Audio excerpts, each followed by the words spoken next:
Remember last year at Thanksgiving, there were all the articles about how to annoy your family for progressive causes at Thanksgiving. At least we're off the hook on that. You're not going to have that niece coming home from Oberlin telling you what an evil person you are. That's right. That's a great point.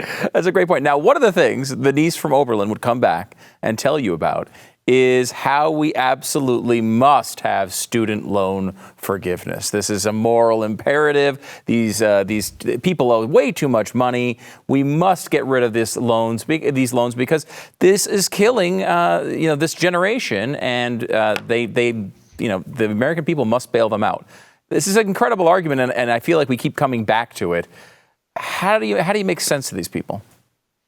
Well, it's truly amazing. Let's start with the numbers. 2/3 of millennials have no student debt, either because they didn't go to college or they already paid back their student loans. Of those who do, the typical loan is $28,000, which comes to $200 per month or 4% of their income. So what's the problem? Well, half of all student debt is currently held for graduate school debt, MBAs, law school, medical school. So the question is, how do you look at the economy right now with the recession hitting the working class so hard and say, I know, let's give $1 trillion bailout to doctors, lawyers, and MBA business executives? It's insane.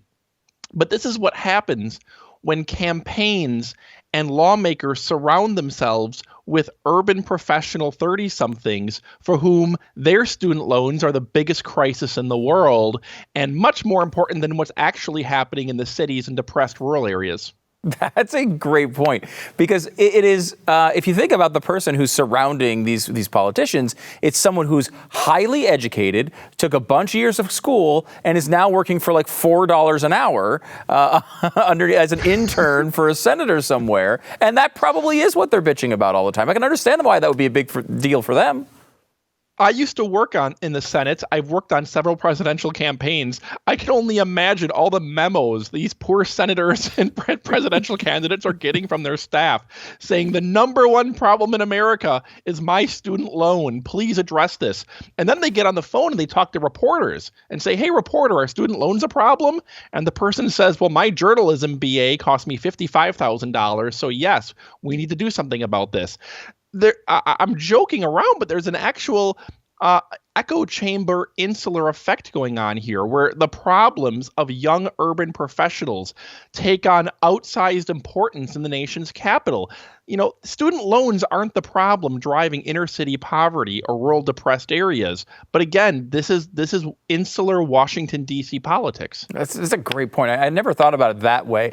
I mean, I kind of focus on the unfairness of it, right? And that is really there. I mean, I think of a relative that I have who wound up coming out of high school and working normal jobs for a while and eventually started his own plumbing business where he had to buy a van, he had to buy equipment, he had to do all the legal work to open up a business and all these things. And some of that he had to do by taking out loans.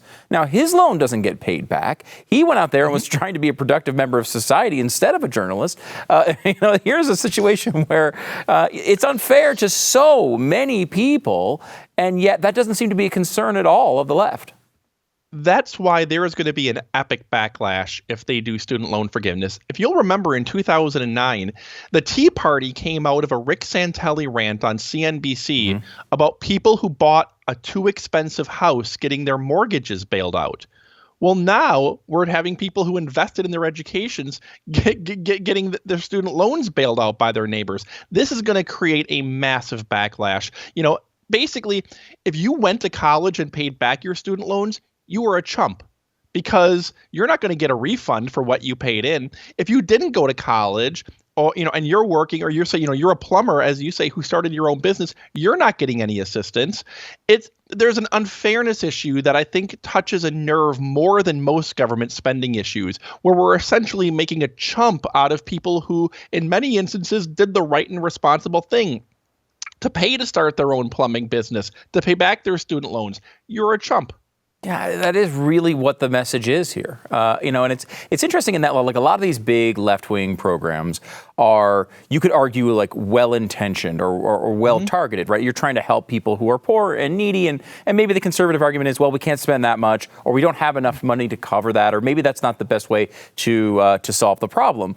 This is something where you're targeting basically people who are going to college. They're the kids usually of people who are well off or doing, or doing well. They're people who have high earning potential for the future in large part. And it does feel like there actually might be a backlash not only from the right on something like this, but also from the left. Yeah, and in fact, a lot of liberal analysts on social media and liberal economists, like Jason Furman, who was President Obama's top economist, have been critical of this proposal. It's the worst use of $1 trillion. If you're going to add $1 trillion to the debt, we're going to bail out doctors, lawyers, MBAs, people who went to private schools and went into huge debt. When you sign student loans, you're making a commitment and you're making an investment. You are going to earn more money over the course of your lifetime, usually because of your degree. Why shouldn't you pay the cost of your student loan? If you're a doctor and you're going to be making $300,000 for the next 40 years, why shouldn't you be the one to pay back your investment? Why would you dump that cost on somebody else? So much of this, too, Brian, goes back to the overall structure of universities in general. These massively high tuition rates that are propped up by ridiculously cheap government loans in many cases. The incentive structure for these universities is to charge any amount because it will always be funded by cheap loan dollars. They will always be able to rake in more cash. This entire structure is backwards, and this is why you see the inflation with tuition and everything else involved with college go up so much faster than the rest of the economy. And this is going to make it worse, because if we do forgive all $1.6 trillion in student loans, you can assume this is not going to be a one-time thing. Future loans are going to be forgiven too, because that's just a matter of fairness. Why should we only benefit one group?